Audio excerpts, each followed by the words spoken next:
apóstolo Paulo aqui, ele vai tratar de lutas de um edifício espiritual muito superior ao que nós temos hoje, a uma verificação judicial.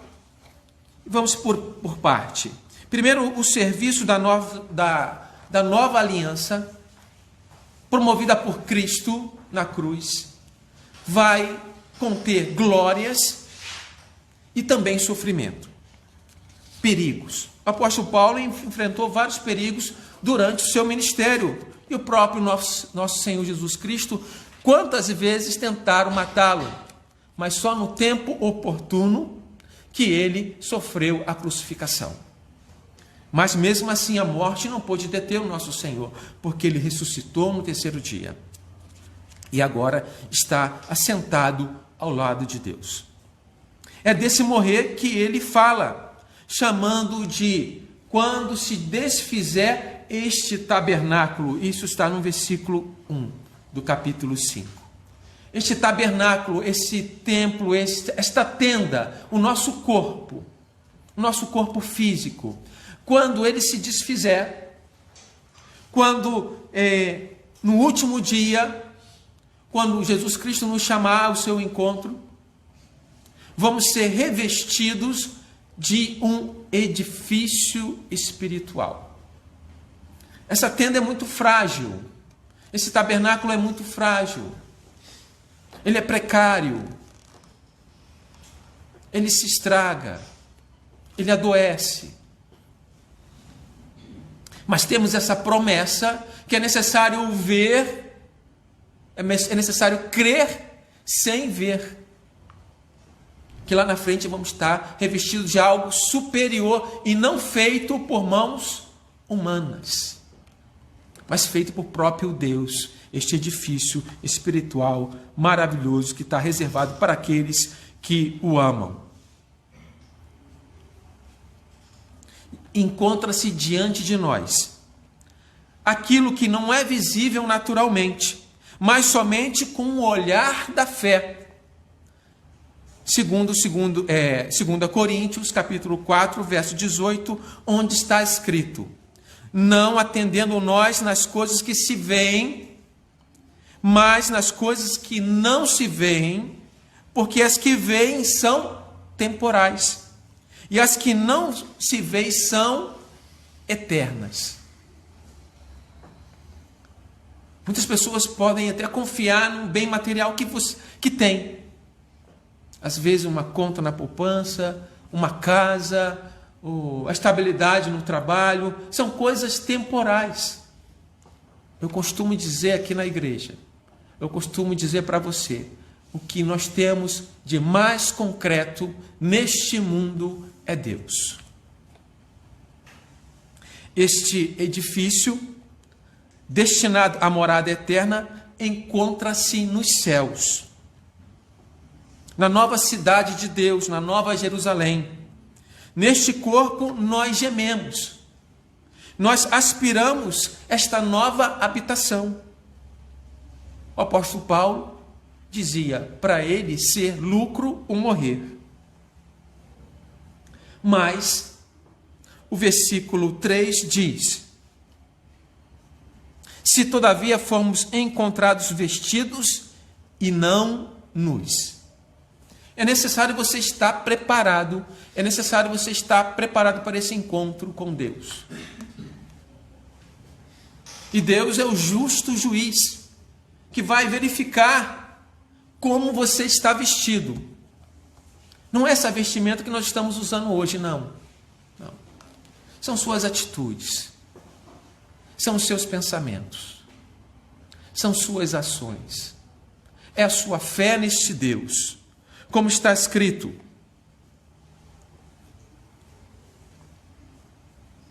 Apocalipse capítulo 3, verso 17. Pois dizes, Jesus falando à igreja de Laodiceia: estou rico e abastado e não preciso coisa alguma, e nem sabes que tu és infeliz, miserável, pobre, cego e nu.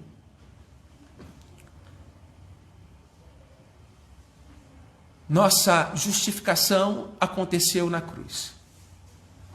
Nossa vestimenta espiritual está ali em Jesus Cristo. Não podemos ser encontrados como Adão e Eva após o pecado, envergonhado e nu.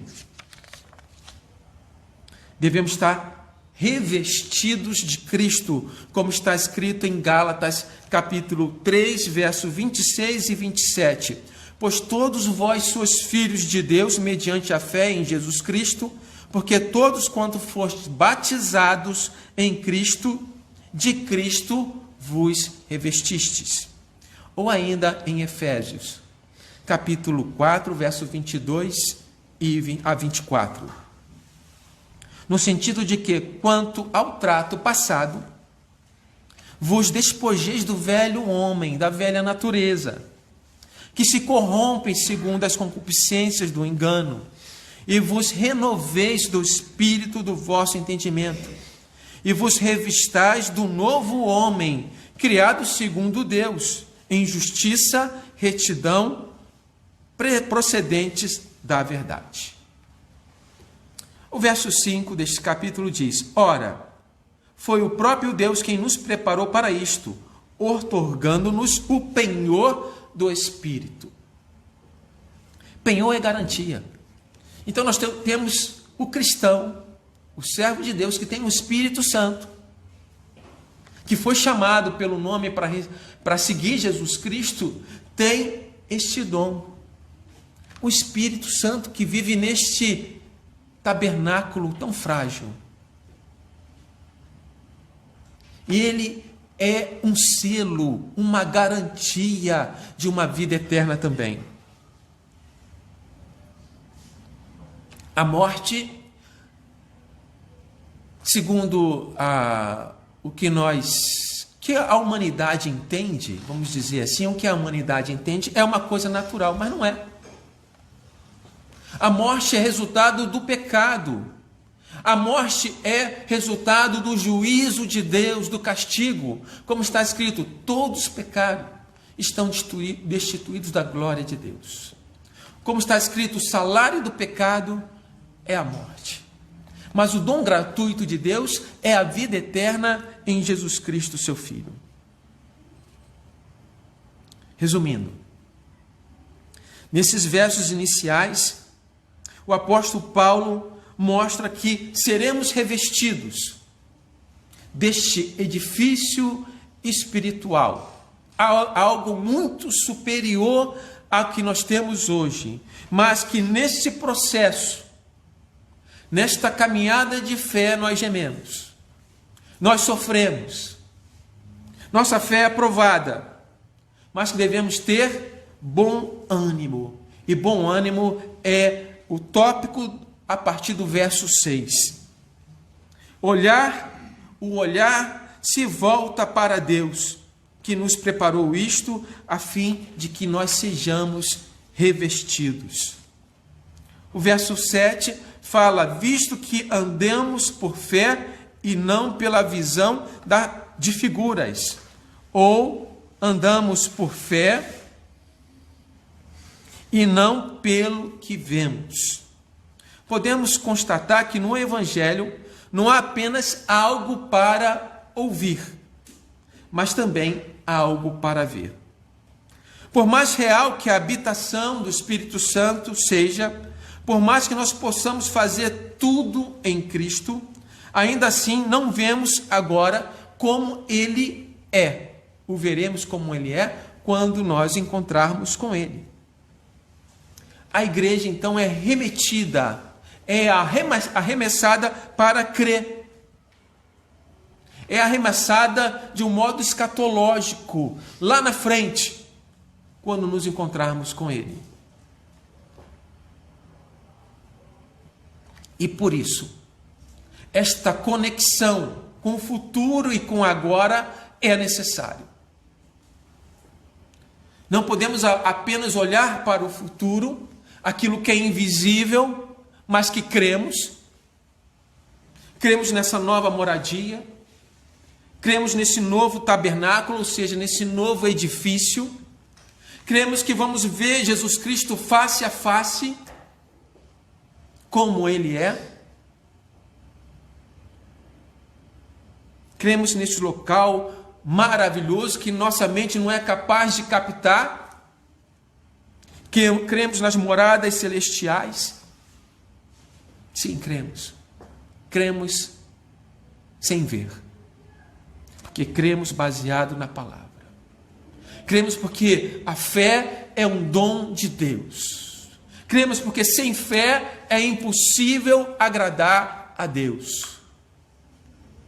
E assim foi os homens que Deus chamou.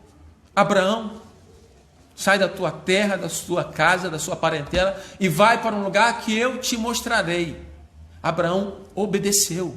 Fé e obediência andam juntos. Deus pediu a Abraão que ele oferecesse um sacrifício, e esse sacrifício era o seu próprio filho Isaque. E Abraão não poupou o seu filho. Levou ao local, preparou para matá-lo, ou melhor, sacrificá-lo, e Deus disse: pare, não faça nada com teu filho. Eis ali o cordeiro. A fé de Abraão o moveu a acreditar na ressurreição do seu próprio filho, porque ele acreditou sem ver, acreditou na promessa, acreditou na palavra de Deus.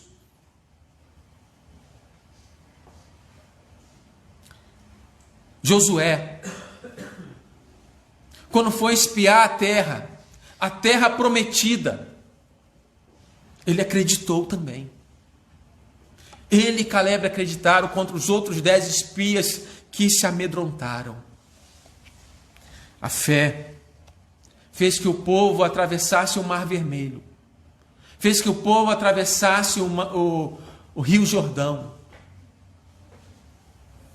A fé fez que Elias profetizasse e durante 3 anos e meio parasse de chover. A fé fez que Pedro, olhando para Jesus, caminhasse, desse alguns passos sobre o mar. Mas essa visão do futuro, desta morada celestial, não pode estar desconectada com o hoje, com aquilo que nós vivemos. O magnífico capítulo da ressurreição, registrado em 1 Coríntios capítulo 15, encerra nos encorajando a sede abundantes na obra do Senhor. 1 Coríntios 15, 58. A visão fornecida na passagem aqui analisada, referente ao que acontece quanto morrer, desperta no apóstolo um empenho, uma ambição em agradar o seu Senhor.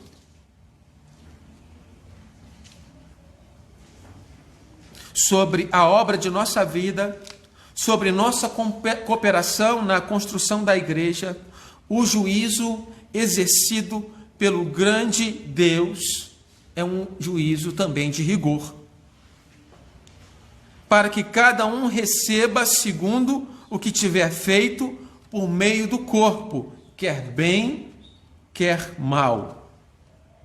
O que foi bom ou mal na edificação da igreja é comparado ao ouro, prata, pedras preciosas, ou é comparável à madeira, feno ou palha, todos provados pelo fogo. É a obra que você está executando aqui hoje, neste tempo. E Deus vai cobrar, porque Ele é o justo juiz. O que você tem feito com tudo que eu te dei? Com o tempo que eu te dei? Com a sabedoria que eu te dei? Com o recurso financeiro que eu te dei? O que você tem feito? Se hoje fosse o dia da prestação de contas, o que você teria para apresentar a este Deus que criou tudo que existe? Por isso, o apóstolo Paulo, nesta carta, nos remete a ser agradáveis ao Senhor. Enfim, essa fé nos levará para onde Deus quer. Levou Abraão para a terra prometida. Usou Moisés para libertar o povo da escravidão do Egito. Usou os profetas para anunciar a vinda do Messias. E usou os apóstolos como enviados para levar essa mensagem do Evangelho. Esta fé deve nos envolver no serviço da igreja, no serviço da proclamação do Evangelho, envolvendo-nos ardentemente na obra de Deus e buscando assim a excelência. Costumo dizer que nós não fomos chamados para ficarmos sentados, sem fazer nada na obra do Senhor. Não. Acabamos de ler que nossa obra tem que ser abundante no Senhor. Não devemos apresentar desculpas. Não apresente desculpas. Aproveite as oportunidades que lhe são oferecidas. Se você tivesse que prestar contas a Deus hoje, o que você teria para apresentar? Como você está sendo instrumento de Deus na edificação da igreja, na edificação do corpo de Cristo? Esta fé, que é crer sem precisar ver, vai impedir você de sucumbir, de afundar ou até de desistir. Confie em Deus. Você tem a garantia, você tem o Espírito Santo que te auxilia, que te capacita. Olhe então para o autor e consumador da sua fé. E em caso de pouca fé, peça que o Senhor o ajude. Peça que o Senhor aumente a sua fé. Então, imagine aquele sonho que Deus colocou no seu coração. Não desista daquele sonho. Tenha fé em realizá-lo. Agora, olhe com fé. Você mesmo sendo um instrumento de Deus na edificação do corpo de Cristo. Olhe com fé, olhe para o futuro, creia sem ver. Veja os frutos que Deus está te dando, porque nós estamos ligados na videira, somos ramos dele, e nós podemos produzir porque estamos ligados nele.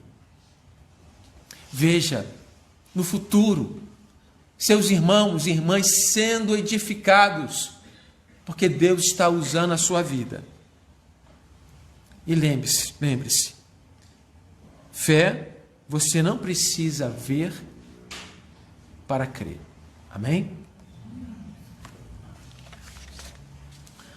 Que Deus abençoe sua vida, que essa palavra transforme a sua vida. Esse é o objetivo da palavra de Deus, transformar. Que cada dia você pareça mais com Cristo. Como eu comecei com teste de acuidade visual, eu quero fazer o segundo teste para ver se vocês estão enxergando bem, ok? Aqui na minha mão, o que tem aqui? Entre os meus dedos. Eu vou chutar, grão de mostarda. Um grão de mostarda.